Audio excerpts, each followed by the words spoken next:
We're going to continue our reading of Charles Dickens' A Christmas Carol with Stave 2, the first of the three spirits. Be sure to look in the description and you'll find the links for the other staves so you'll get the whole story. Let's begin.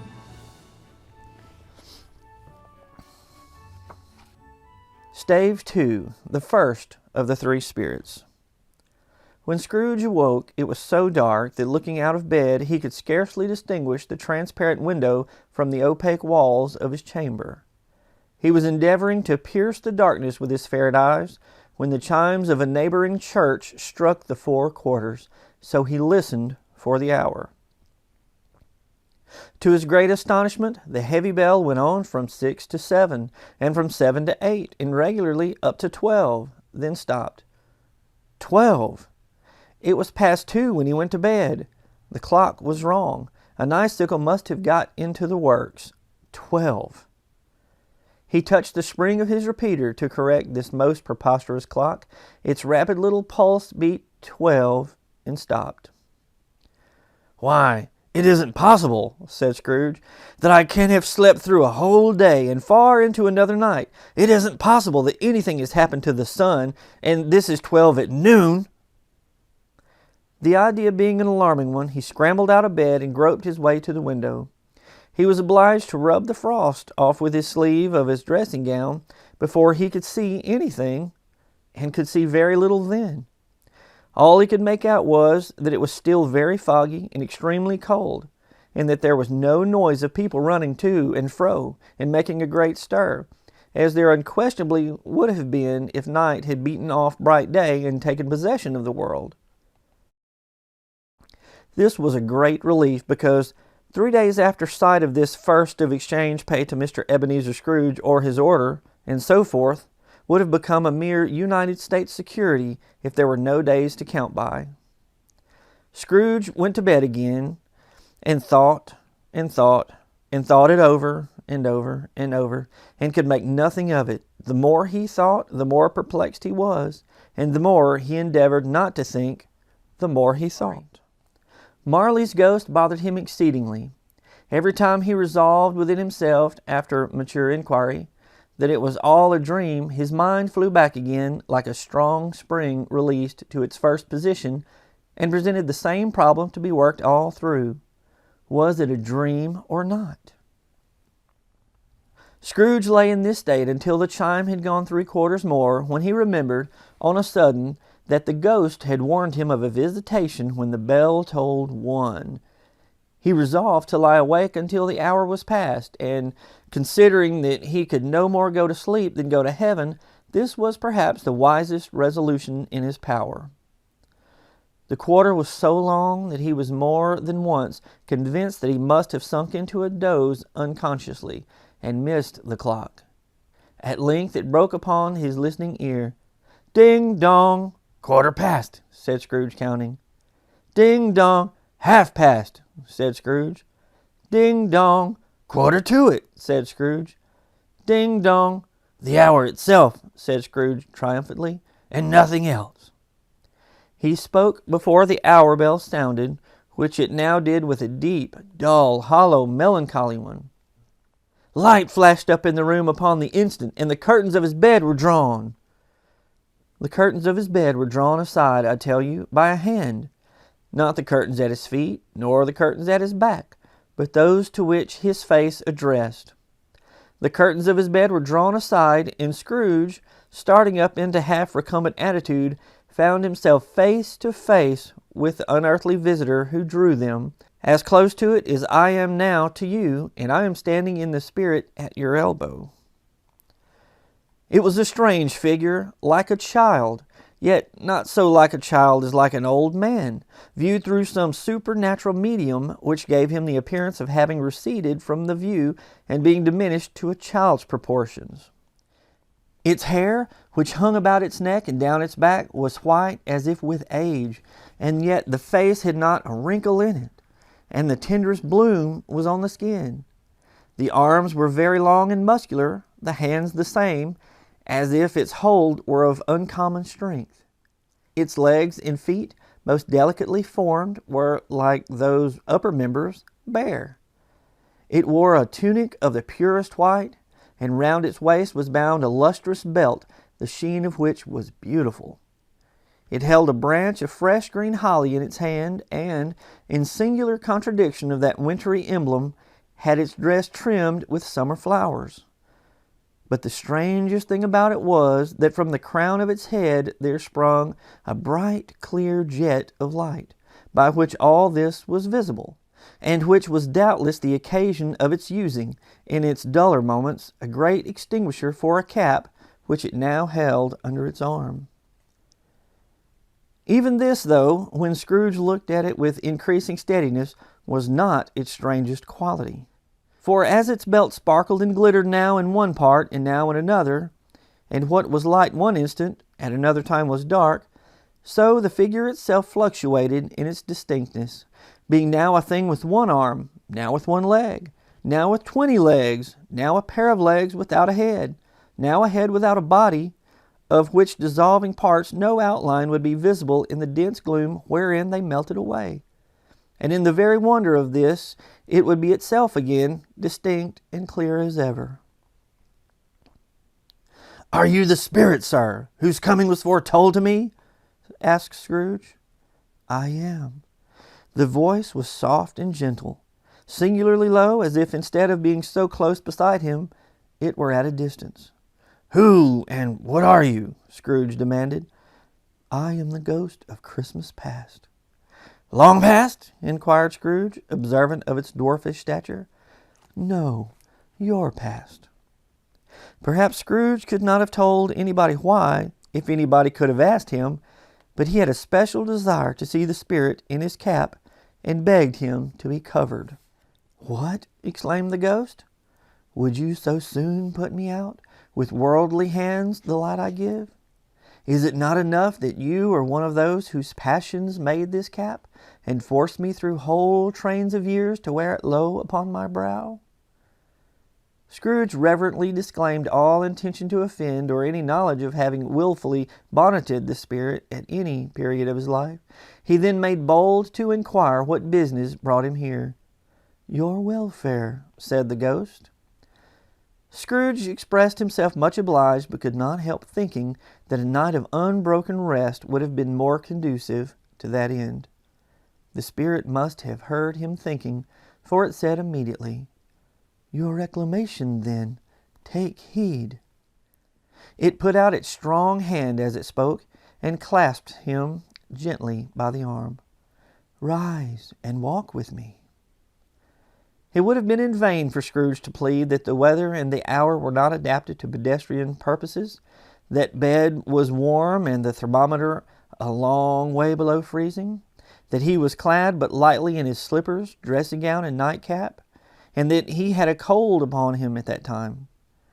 The grasp, though gentle as a woman's hand, was not to be resisted.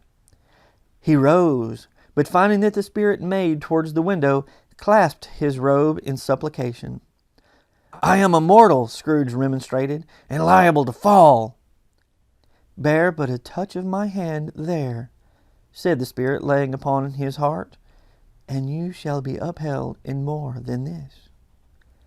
As the words were spoken, they passed through the wall, and stood upon an open country road with fields on either hand. The city had entirely vanished. Not a vestige of it was to be seen. The darkness in the mist had vanished with it, for it was a clear, cold, wintry day with snow upon the ground. "Good heaven!" said Scrooge, clasping his hands together as he looked about him. "I was bred in this place. I was a boy here." The spirit gazed upon him mildly. Its gentle touch, though it had been light and instantaneous, appeared still present to the old man's sense of feeling.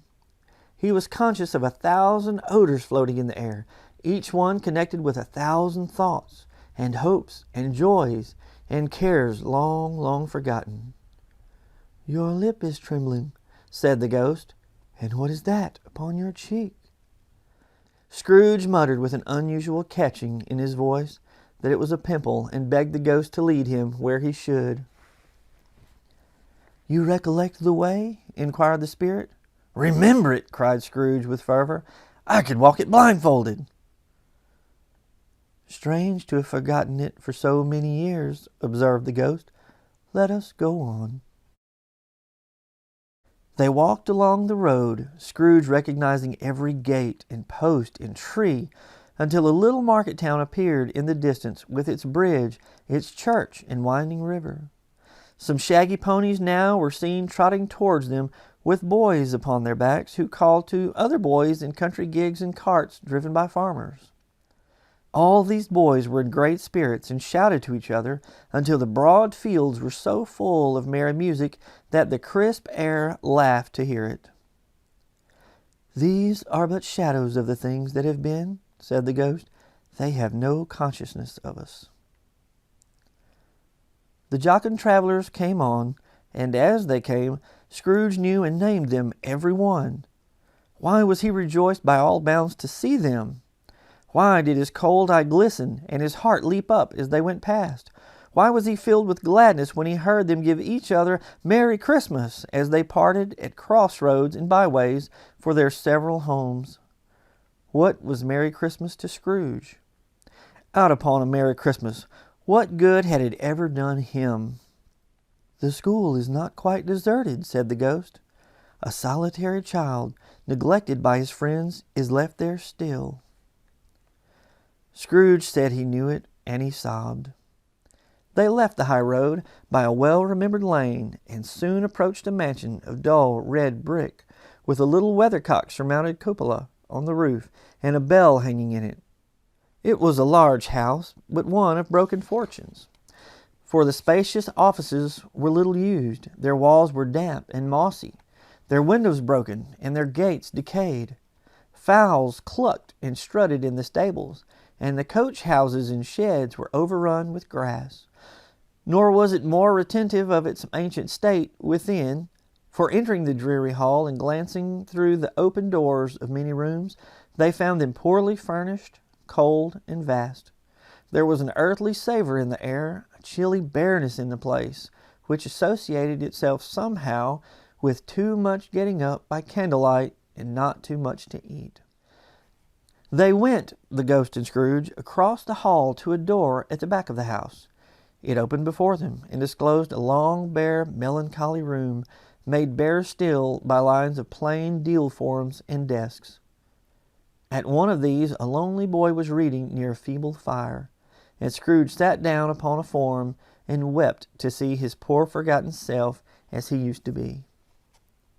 Not a latent echo in the house, not a squeak and scuffle from the mice behind the paneling, not a drip from the half-thawed waterspout in the dull yard behind, not a sigh among the leafless boughs of one despondent poplar, not the idle swinging of an empty storehouse door, no, not a clicking in the fire, but fell upon the heart of Scrooge with a softening influence and gave a freer passage to its tears. The spirit touched him on the arm and pointed to his younger self, intent upon his reading. Suddenly a man in foreign garments, wonderfully real and distinct to look at, stood outside the window with an axe stuck in his belt, and leading by the bridle an ass laden with wood. "Why, it's Ali Baba!" Scrooge exclaimed in ecstasy. "It's dear old honest Ali Baba. Yes, yes, I know. One Christmas time when yonder solitary child was left here all alone, he did come, for the first time, just like that. Poor boy, and Valentine," said Scrooge, "and his wild brother Orson. There they go. And what's his name, who was put down in his drawers, asleep, at the gate of Damascus, don't you see him? And the Sultan's groom, turned upside down by the genii. There he is upon his head. Serve him right. I'm glad of it. What business had he to be married to the princess?" To hear Scrooge expending all the earnestness of his nature on such subjects, in a most extraordinary voice between laughing and crying, and to see his heightened and excited face, would have been a surprise to his business friends in the city indeed. "There's the parrot!" cried Scrooge. "Green body, yellow tail, with a thing like lettuce growing out of the top of his head. There he is! Poor Robin Crusoe, he called him, when he came home again after sailing around the island. Poor Robin Crusoe! Where have you been, Robin Crusoe?" The man thought he was dreaming, but he wasn't. It was the parrot, you know. There goes Friday, running for his life to the little creek. Hello! Whoop! Hello! Then, with a rapidity of transition very foreign to his usual character, he said, in pity for his former self, "Poor boy," and cried again. "I wish," Scrooge muttered, putting his hand in his pocket and looking about him after drying his eyes with his cuff. "But it's too late now." "What's the matter?" asked the spirit. "Nothing," said Scrooge. "Nothing. There was a boy singing a Christmas carol at my door last night. I should like to have given him something, that's all." The ghost smiled thoughtfully and waved its hand, saying as it did so, "Let us see another Christmas." Scrooge's former self grew larger at the words, and the room became a little darker and more dirty. The panels shrunk, the windows cracked, fragments of plaster fell out of the ceiling, and the naked laths were shown instead. But how all this was brought about, Scrooge knew no more than you do. He only knew that it was quite correct, that everything had happened so, that there he was, alone again, when all the other boys had gone home for the jolly holidays. He was not reading now, but walking up and down despairingly. Scrooge looked at the ghost, and with a mournful shaking of his head, glanced anxiously towards the door. It opened, and a little girl, much younger than the boy, came darting in, and putting her arms around his neck, and often kissing him, addressed him as her "dear, dear brother." "I have come to bring you home, dear brother," said the child, clapping her tiny hands and bending down to laugh. "To bring you home, home, home." "Home, little Fan?" returned the boy. "Yes," said the child, brimful of glee. "Home for good and all. Home for ever and ever. Father is so much kinder than he used to be that home's like heaven. He spoke so gently to me one dear night when I was going to bed that I was not afraid to ask him once more if you might come home, and he said, 'Yes, you should,' and sent me in a coach to bring you. And you're to be a man," said the child, opening her eyes, "and are never to come back here. But first we're to be together all the Christmas long, and have the merriest time in all the world." "You are quite a woman, little Fan," exclaimed the boy. She clapped her hands and laughed, and tried to touch his head, but, being too little, laughed again, and stood on tiptoe to embrace him. Then she began to drag him, in her childish eagerness, towards the door, and he, nothing loath to go, accompanied her. A terrible voice in the hall cried, "Bring down Master Scrooge's box, there!" And in the hall appeared the schoolmaster himself, who glared on Master Scrooge with a ferocious condescension, and threw him into a dreadful state of mind by shaking hands with him. He then conveyed him and his sister into the veriest old well of a shivering best parlor that ever was seen, where the maps upon the wall and the celestial and terrestrial globes in the windows were waxy with cold. Here he produced a decanter of curiously light wine and a block of curiously heavy cake, and administered installments of those dainties to the young people, at the same time sending out a meagre servant to offer a glass of something to the post-boy, who answered that he thanked the gentleman, but if it was the same tap as he had tasted before, he had rather not. Master Scrooge's trunk being by this time tied on top of the chaise, the children bade the schoolmaster good-bye right willingly, and getting into it, drove gaily down the garden sweep, the quick wheels dashing the hoar-frost and snow from off the dark leaves of the evergreens like spray. "Always a delicate creature whom a breath might have withered," said the ghost, "but she had a large heart." "So she had," cried Scrooge. "You are right. I will not gainsay it, spirit. God forbid." "She died a woman," said the ghost, "and had, as I think, children." "One child," Scrooge returned. "True," said the ghost. "Your nephew." Scrooge seemed uneasy in his mind, and answered briefly, "Yes." Although they had but that moment left the school behind them, they were now in the busy thoroughfares of a city, where shadowy passengers passed and repassed, where shadowy carts and coaches battled for the way, and all the strife and tumult of a real city were. It was made plain enough by the dressing of the shops that here too it was Christmas time again. But it was evening and the streets were lighted up. The ghost stopped at a certain warehouse door and asked Scrooge if he knew it. "Know it," said Scrooge. "Was I apprenticed here?" They went in. At sight of an old gentleman in a Welsh wig sitting behind such a high desk that if he had been 2 inches taller he must have knocked his head against the ceiling, Scrooge cried in great excitement, "Why, it's old Fezziwig! Bless his heart! It's Fezziwig! Alive again!" Old Fezziwig laid down his pen and looked up at the clock, which pointed to the hour of 7. He rubbed his hands, adjusted his capacious waistcoat, laughed all over himself from his shoes to his organ of benevolence, and called out in a comfortably oily, rich, fat, jovial voice, "Yo-ho there! Ebenezer! Dick!" Scrooge's former self, now grown a young man, came briskly in, accompanied by his fellow prentice. "Dick Wilkins, to be sure," said Scrooge to the ghost. "Bless me, yes, there he is. He was very much attached to me, was Dick. Poor Dick. Dear, dear." "Yo-ho, my boys," said Fezziwig. "No more work tonight. Christmas Eve, Dick. Christmas, Ebenezer. Let's have the shutters up," cried old Fezziwig with a sharp clap of his hands, "before a man can say, 'Jack Robinson.'" You wouldn't believe how those two fellows went at it. They charged into the street with the shutters. 1, 2, 3, had 'em up in their places. 4, 5, 6, barred 'em and pinned 'em. 7, 8, 9, and came back before you could have got to 12, panting like racehorses. "Hilly-ho!" cried old Fezziwig, skipping down from the high desk with wonderful agility. "Clear away, my lads, and let's have lots of room here. Hilly-ho, Dick! Cheer up, Ebenezer!" Clear away! There was nothing they wouldn't have cleared away, or couldn't have cleared away, with old Fezziwig looking on. It was done in a minute. Every movable was packed off, as if it were dismissed from public life for evermore. The floor was swept and watered, the lamps were trimmed, fuel was heaped upon the fire, and the warehouse was as snug and warm and dry and bright a ballroom as you would desire to see upon a winter's night.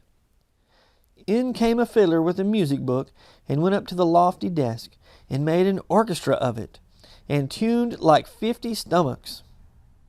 In came Mrs. Fezziwig, one vast substantial smile.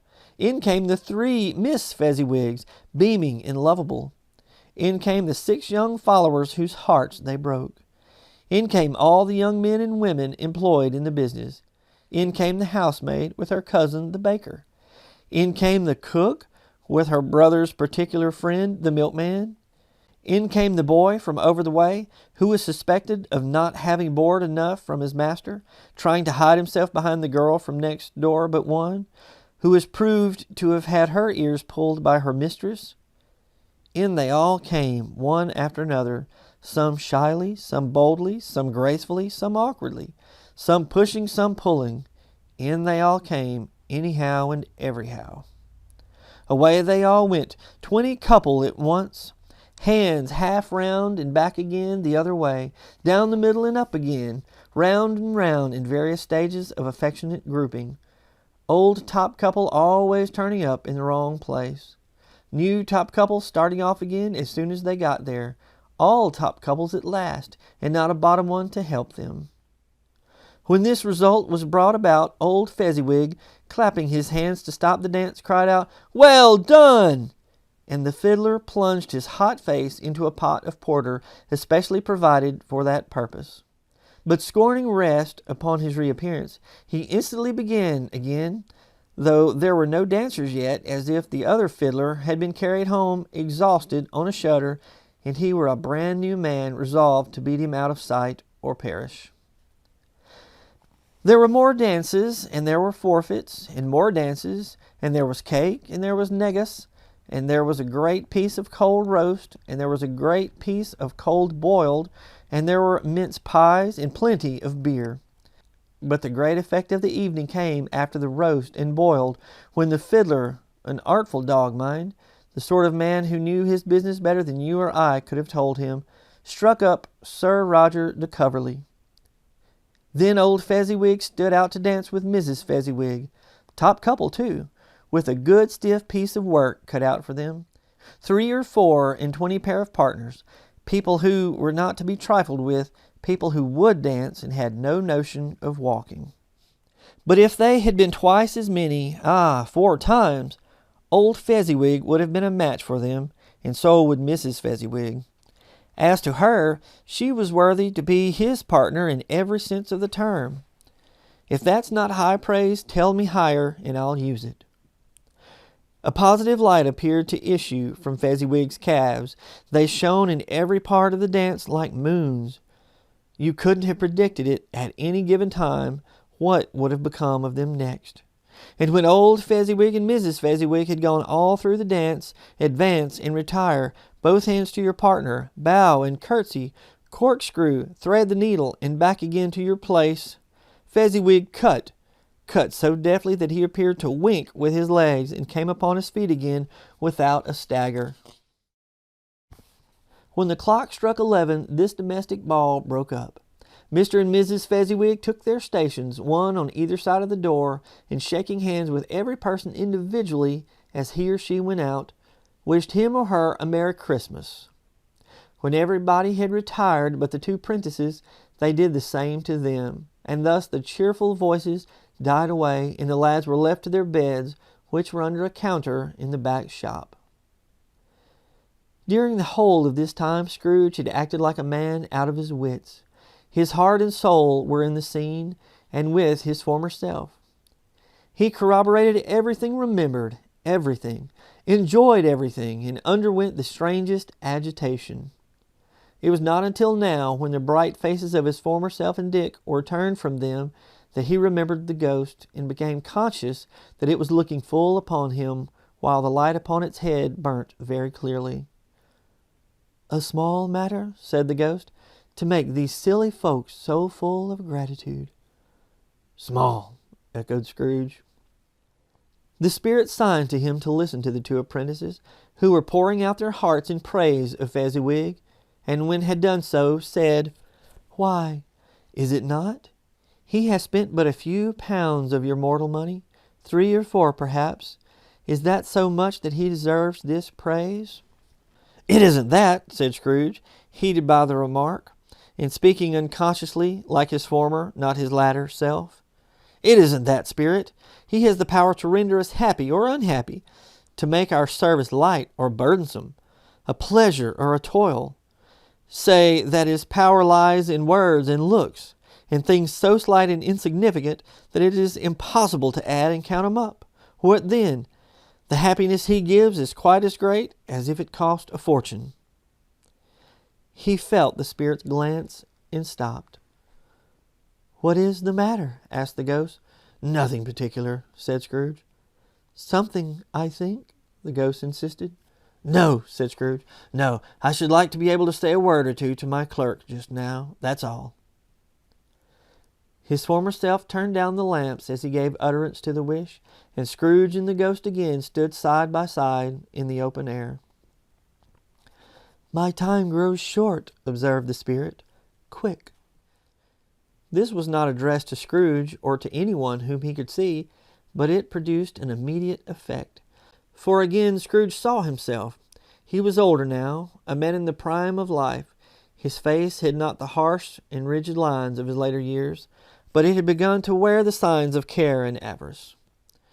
There was an eager, greedy, restless motion in the eye, which showed the passion that had taken root, and where the shadow of the growing tree would fall.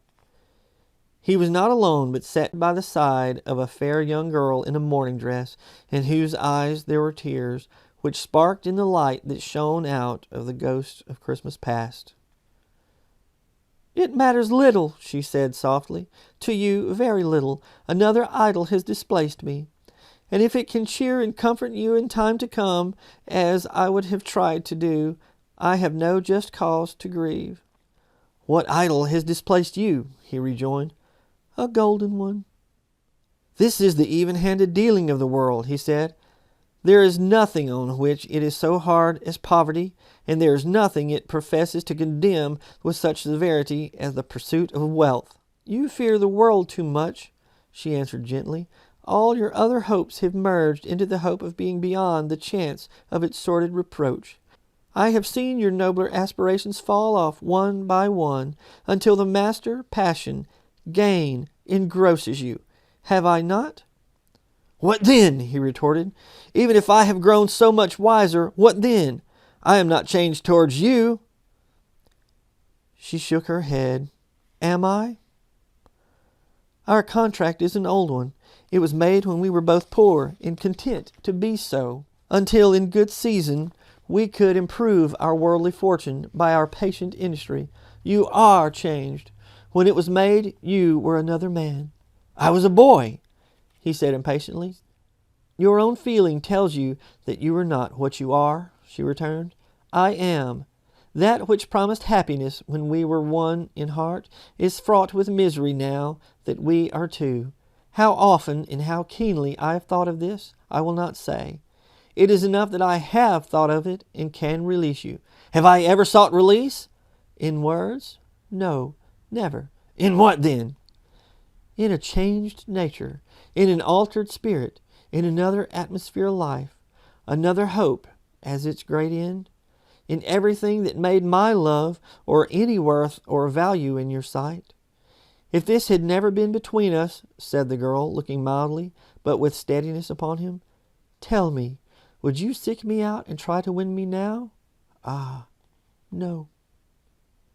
He seemed to yield to the justice of that supposition, in spite of himself, but he had said with a struggle, You think not? I would gladly think otherwise if I could, she answered. Heaven knows. When I have learned a truth like this, I know how strong and irresistible it must be. But if you are free today, tomorrow, yesterday, can even I believe that you would choose a dowerless girl?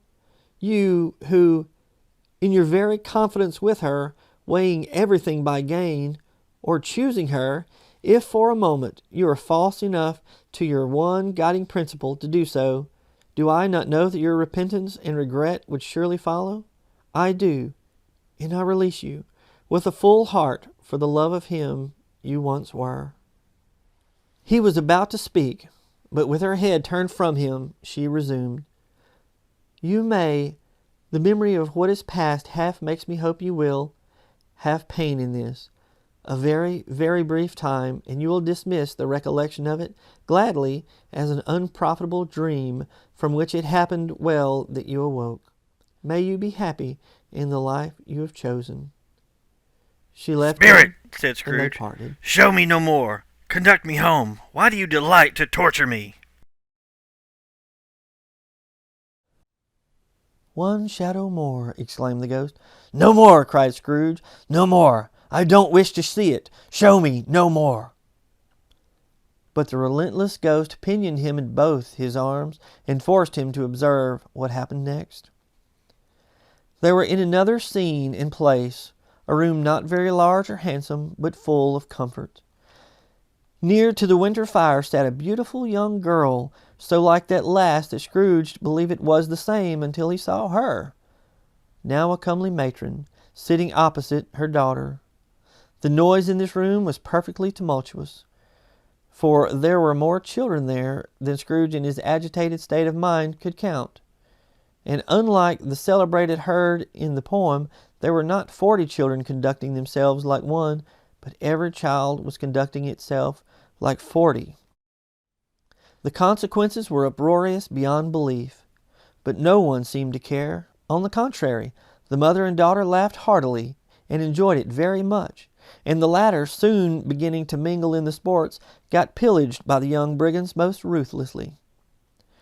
What would I not have given to be one of them, though I never could have been so rude? No, no. I wouldn't for the wealth of all the world have crushed that braided hair and torn it down, and for the precious little shoe I wouldn't have plucked it off, God bless my soul, to save my life.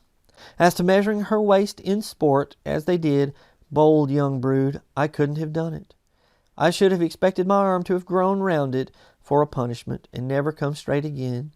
And yet I should have dearly liked, I own, to have touched her lips, to have questioned her that she might have opened them, to have looked upon the lashes in her downcast eyes, and never raised a blush, to have let loose waves of hair, an inch of which would be a keepsake beyond price. In short, I should have liked, I do confess, to have had the lightest license of a child, and yet to have been man enough to know its value. But now a knocking at the door was heard, and such a rush immediately ensued that she, with laughing face and plundered dress, was borne towards the center of a flushed and boisterous group, just in time to greet the father, who came home attended by a man laden with Christmas toys and presents. Then the shouting and the struggling and the onslaught that was made on the defenseless porter. The scaling him with chairs for ladders, to dive into his pockets, despoil him of brown paper parcels, hold on tight by his cravat, hug him round his neck, pummel his back, and kick his legs in irrepressible affection. The shouts of wonder and delight with which the development of every package was received, the terrible announcement that the baby had been taken in the act of putting a doll's frying pan into his mouth and was more than suspected of having swallowed a fictitious turkey glued on a wooden platter. The immense relief of finding this a false alarm, the joy and gratitude and ecstasy, they are all indescribable alike. It is enough that by degrees the children in their emotions got out of the parlor, and by one stair at a time up to the top of the house, where they went to bed, and so subsided. And now Scrooge looked on more attentively than ever when the master of the house, having his daughter leaning fondly on him, sat down with her and her mother at his own fireside. And when he thought that such another creature, quite as graceful and as full of promise, might have called him father, and been a springtime in the haggard winter of his life, his sight grew very dim indeed. "Belle," said the husband, turning to his wife with a smile, "I saw an old friend of yours this afternoon." "Who was it?" "Guess." "How can I? Tut! Don't I know?" she added in the same breath, laughing as he laughed. "Mr. Scrooge! Mr. Scrooge it was! I passed his office window, and it was not shut up, and he had a candle inside. I could scarcely help seeing him. His partner lies upon the point of death, I hear, and there he sat alone, quite alone in the world, I do believe." "Spirit," said Scrooge in a broken voice, "remove me from this place." "I told you these were the shadows of the things that have been," said the ghost. "That they are what they are. Do not blame me." "Remove me!" Scrooge exclaimed. "I cannot bear it." He turned upon the ghost, and seeing that it looked upon him with a face in which, in some strange way, there were fragments of all the faces it had shown him, wrestled with it. "Leave me! Take me back! Haunt me no longer!" In the struggle, if that can be called a struggle, in which the ghost, with no visible resistance on its own part, was undisturbed by any effort of its adversary, Scrooge observed that its light was burning high and bright, and dimly connecting that with its influence over him, he seized the extinguisher cap, and by a sudden action pressed it down upon its head. The spirit dropped beneath it, so that the extinguisher covered its whole form. But though Scrooge pressed it down with all his force, he could not hide the light, which streamed from under it in an unbroken flood upon the ground. He was conscious of being exhausted and overcome by an irresistible drowsiness, and, further, of being in his own bedroom. He gave the cap a parting squeeze, in which his hand relaxed, and had barely time to reel to bed before he sank into a heavy sleep. Join me again for Stave 3, the second of the three spirits.